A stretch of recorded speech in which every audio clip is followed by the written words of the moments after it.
Quand il y a plus d'un siècle et demi, Nietzsche a joué au médico-philosophe en établissant un diagnostic de son époque, c'est-à-dire du 19e siècle, et de ses prédictions sur la nôtre, il ne se trompait pas. Il savait que le 20e siècle connaîtra des dérives, telles que la guerre et le totalitarisme. Nietzsche avait anticipé tous ces éléments grâce à un fait, la mort de Dieu, se rapprochant ainsi de la formule implicite d'Ivan Karamazov dans le dernier roman de Dostoïevski, « Si Dieu n'existe pas, alors tout est permis ». Nietzsche savait que le nihilisme de son époque déboucherait inévitablement vers une catastrophe visant directement l'homme.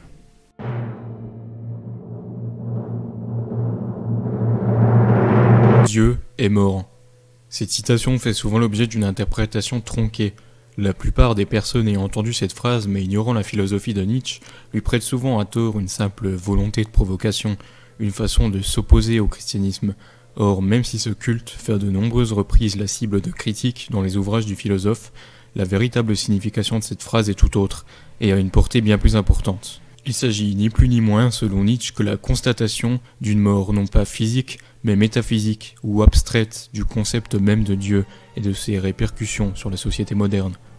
Dans son gai savoir, Nietzsche vit annoncer par la bouche d'un fou qui, accourant sur une place publique et disant chercher Dieu, sous les rires et moqueries de la foule, affirme ensuite que lui et ses contemporains ont tué Dieu. Dieu est mort, Dieu reste mort, et c'est nous qui l'avons tué. Comment nous consoler, nous, et meurtriers des meurtriers? En actant la mort de Dieu, Nietzsche nous démontre que la philosophie du siècle des Lumières a vaincu la foi en un principe supérieur par le rationalisme et le matérialisme. Entendant ici le matérialisme, non pas comme la consommation de biens matériels, mais comme la doctrine qui considère que l'univers n'est uniquement que matière et rien d'autre. Au XVIIIe siècle émerge le siècle des Lumières, qui trouve une place de premier choix en France, et son impact idéologique et culturel puise son inspiration dans les idéaux de la Révolution française, et par extension des lois laïques de la République naissante. Cette philosophie, comme pour parachever des siècles d'avancées scientifiques et de découvertes sur l'homme ou l'univers, rendant à chaque fois la valeur intrinsèque de l'homme de plus en plus insignifiante. Elle rejette définitivement l'Église et ses dogmes en adoptant une position anticléricale.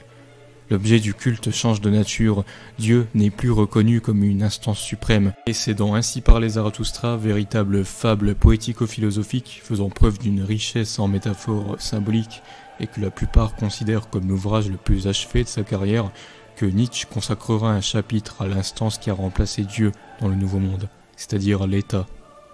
L'État, c'est le plus froid de tous les monstres froids. Il ment froidement et voici le mensonge qui rampe de sa bouche. Moi, l'État, je suis le peuple. Mais l'État ment dans toutes ses langues du bien et du mal, et dans tout ce qu'il dit, il ment, et tout ce qu'il a, il l'a volé. Tout en lui est faux, il mord avec des dents volées, le hargneux. Même ses entrailles sont falsifiées. Pour lui, l'État est la mort des peuples modèles dans l'histoire qui, de par leur foi, leur amour, ont servi la vie. L'État veut être adoré, se cachant sous une bonne conscience, et sert d'appât pour les superflus et les fatigués.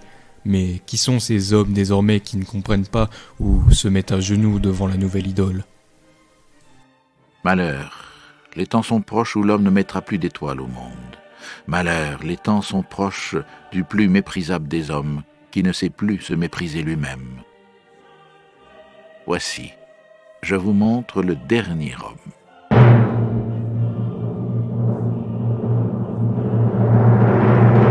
Rejetons de la mort du christianisme mais de la survie de sa morale, le dernier homme est un concept fondamental si l'on veut comprendre une partie de la critique de la modernité de Nietzsche. Selon lui, le dernier homme, c'est l'homme postmoderne par excellence, qui n'a dans ses fondements que peu de différence avec l'individu lambda d'aujourd'hui. Il est déraciné de tout passé, il baigne dans la médiocrité, les plaisirs superflus et la distraction. Il se trouve être aux antipodes de toute valeur et de tout idéal de grandeur.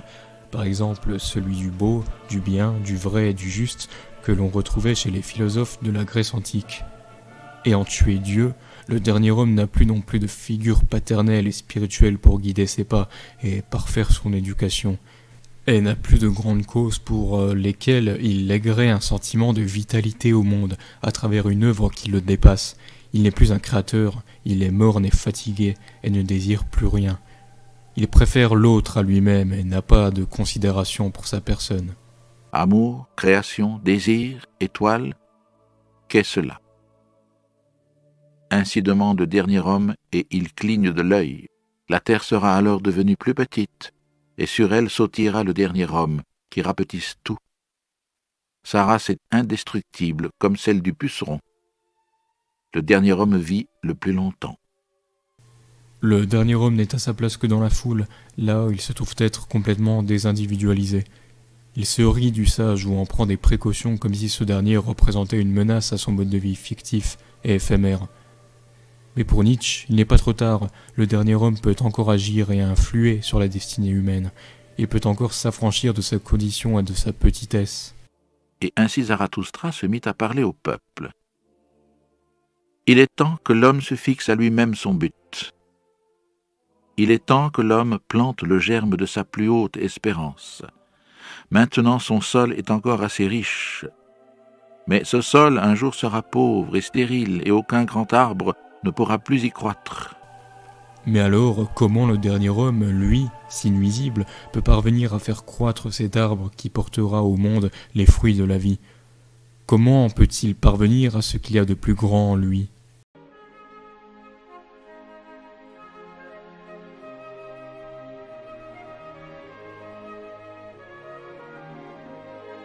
Je vous le dis, il faut porter encore en soi un chaos pour pouvoir mettre au monde une étoile dansante.